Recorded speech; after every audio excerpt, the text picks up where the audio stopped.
Santo Tomás, el ser. El concepto de ser es fundamental, no sólo en el tomismo, sino en cualquier filosofía. El simple hecho de la existencia de los seres plantea a la inteligencia humana un conjunto de problemas gravísimos en que basta ahondar un poco para sentir el escalofrío del misterio. Heidegger termina su conferencia diciendo: ¿por qué existe algo y no más bien nada? Si no existiera nada, ni Dios ni mundo, no habría problema del ser, porque no habría ni objeto de la cuestión, ni siquiera sujeto para proponérsela. En caso de existir un solo ser, a la manera como lo concebía Parménides, único, eterno, inmóvil, compacto, indiviso, indiferenciado, monismo absoluto, tampoco tendría por qué plantearse el problema de su multiplicación numérica en muchos individuos sustanciales distintos, ya que éstos o no existirían, o a lo sumo serían puras apariencias o divisiones internas dentro de un solo y mismo ser único. Pero una filosofía realista debe atenerse a los hechos, y el hecho es que existe algo y no solamente un ser, sino que la cuestión se complica porque existen muchos seres y por añadidura sumamente variados y distintos entre sí, no sólo numérica, sino también específicamente. Este pluralismo de los seres es lo que dificulta extraordinariamente el problema. Es necesario responder no solamente a la pregunta ¿por qué existe algo y no más bien nada?, sino además al hecho de la pluralidad de los seres, de su producción, multiplicación en individuos y de la relación entre la unidad y la pluralidad. Es decir, que tenemos que dar razón de la naturaleza del ser, del origen, multiplicidad y variedad de los seres finitos y a la vez de su coexistencia con la de Dios, ser infinito, eterno, perfectísimo, inmóvil, causa de todos los seres múltiples, particulares, móviles y contingentes del mundo, que empiezan a ser, existen un poco de tiempo y en su mayor parte vuelven otra vez al no ser. Monismo y pluralismo son los dos grandes polos entre los que ha oscilado siempre la inteligencia humana en el problema del ser.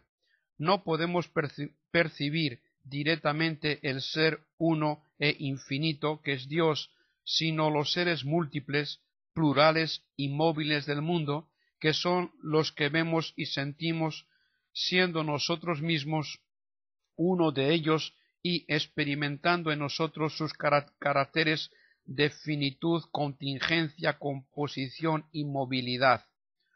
Al abrirse nuestro conocimiento al exterior, tampoco percibimos directamente el ser, sino los seres. Al abordar el problema del ser, se corre un doble peligro. Por una parte, el de acentuar la unidad, lo común, lo indiferenciado, lo inmóvil, y por otra, el de exagerar la multiplicidad, la diversidad y la movilidad. Las fórmulas de Parménides se aplican bien a un concepto de ser eterno, necesario, estático, inmóvil, compacto e indiferenciado, pero no a la realidad de un mundo en que sobre una cierta unidad prevalecen la pluralidad, la diversidad y la movilidad.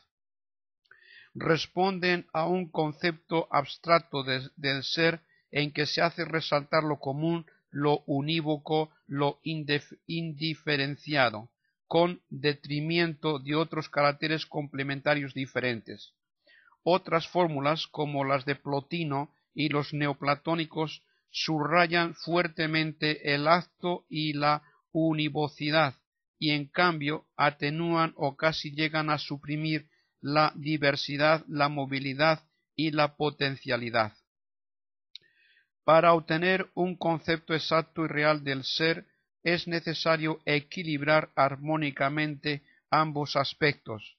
Así, Aristóteles y Santo Tomás, por una parte, mantienen lo que en el ser hay de unidad y de común, pero a la vez tienen en cuenta la realidad de un mundo plural, variadísimo, diferenciado, dinámico, cuyos seres se hallan en continuo movimiento. Tienen del ser no un concepto unívoco, sino análogo, salvando la suficiente unidad, pero subrayando al mismo tiempo la diversidad entre los seres y haciendo resaltar a la vez la pluralidad, la movilidad y la contingencia. El reconocimiento de la existencia de Dios, acto puro, simplísimo, eterno, perfectísimo e inmóvil, no es obstáculo para reconocer al mismo tiempo la de un mundo en cuyos seres, además del acto, existe también la potencia y cuya composición ontológica da razón de su contingencia y su movilidad.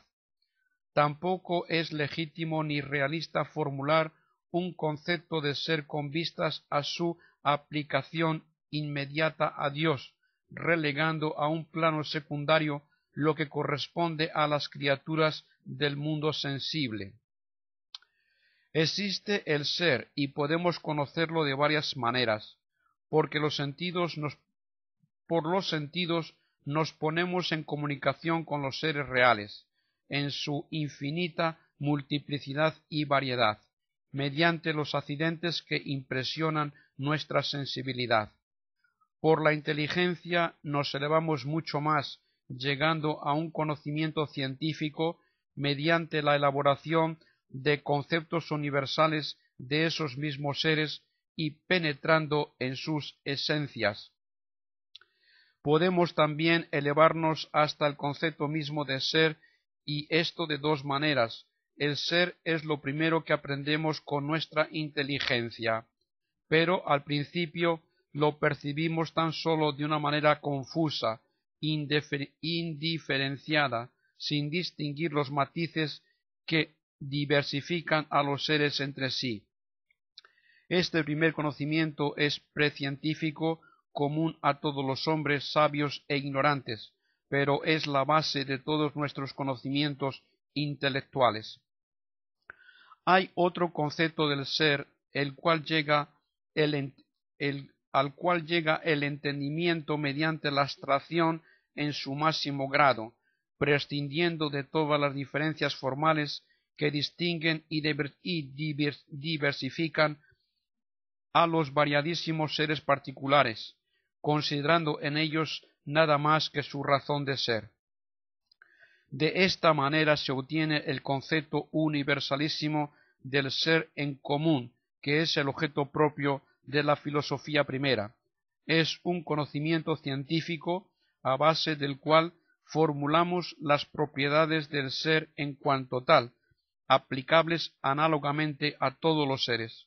Así se formulan los trascendentales, ens unum verum bonum aliquid, los primeros principios y las nociones generalísimas que determinan inmediatamente el concepto del ser, acto y potencia, esencia y existencia, sustancia y accidentes, causa y efecto. Pero este concepto del ser en común y en abstracto no basta por sí solo para conocer la inmensa virtualidad que encierran los seres particulares. No existe un solo ser, sino que existen múltiples seres sumamente distintos entre sí, escalonados en una amplísima escala de perfección. Dios, ángeles, almas, hombres, animales, vegetales y minerales. No basta el simple concepto primario de ser que brota espontáneamente en la inteligencia a su primer contacto con la realidad, ni siquiera el comunísimo abstraído científicamente por la filosofía primera, aunque en él se contiene virtual y analógicamente la infinita riqueza y diversidad de todos los seres reales, sino que para conocerlos en sí mismos es necesario investigar su naturaleza en concreto mediante las múltiples ciencias particulares trabajando cada una en el campo que le corresponde, a la luz de los principios universalísimos de la filosofía primera, pero utilizando cada una los métodos apropiados a la realidad que trata de conocer. Así, las matemáticas estudian las relaciones y proporciones entre entidades cuantitativas, la física los entes móviles, la biología los seres vivientes, la teología a Dios. La simple adopción de un determinado punto de partida basta para definir los diversos tipos de filosofías, todas las de corte idealista y neoplatonizante comienzan por un concepto generalísimo de ser, que es a la vez la realidad primaria o el principio fontal de donde dimana la diversidad de los seres. Así Plotino, el uno, Escoto, Eriúgena, la naturaleza, Spinoza, la sustancia, Schelling, el absoluto, Hegel, la idea, Schopenhauer, la voluntad, Bergson, la vida, Carlos Marx, la materia. Al orden ideal de las deducciones racionales debe responder el orden real de las emanaciones o evoluciones de los seres a partir de un primer principio.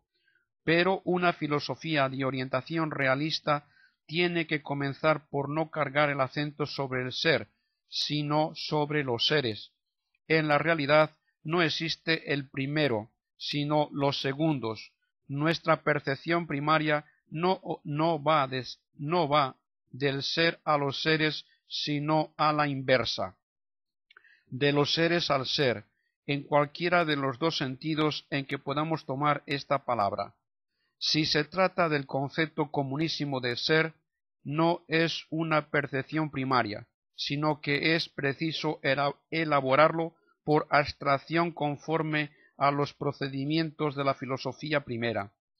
Y si se trata del ser ontológico trascendente Dios, objeto de la teología, tampoco lo podemos percibir de una manera intuitiva e inmediata, sino ascendiendo a través de las cualidades de los seres múltiples, móviles y contingentes del mundo. Es decir, que el ser en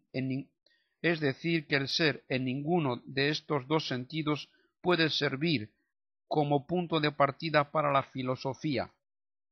Ni el uno ni el otro son conceptos primarios, sino que tenemos que adquirirlos y elaborarlos mediante el trabajo intelectual en dos ramas distintas de la ciencia. El primero será una adquisición valiosísima que nos suministrará nociones indispensables para el desarrollo de todas las ciencias particulares. Y el segundo será a la vez la base y la cúpula de todo el edificio filosófico, en cuanto que es también el primer principio y el último fin de toda la realidad de los seres del mundo. Pero a cada uno de ellos se llega a su debido tiempo en la ciencia que les corresponde, sin necesidad de precipitar las etapas, tomando como puntos de partida lo que son más bien términos de investigaciones realizadas en el campo de sus ciencias respectivas. Sólo armonizando equilibradamente lo abstracto y lo concreto, la unidad y la pluralidad, la diversidad y la semejanza, lo necesario y lo contingente, abriendo las ventanas de nuestras facultades cognitivas hacia las cosas como son en sí mismas, es como podremos llegar a un conocimiento científico exacto y objetivo de los seres, tal como son en la realidad. Y buen ejemplo de ello lo tenemos en la filosofía de Santo Tomás.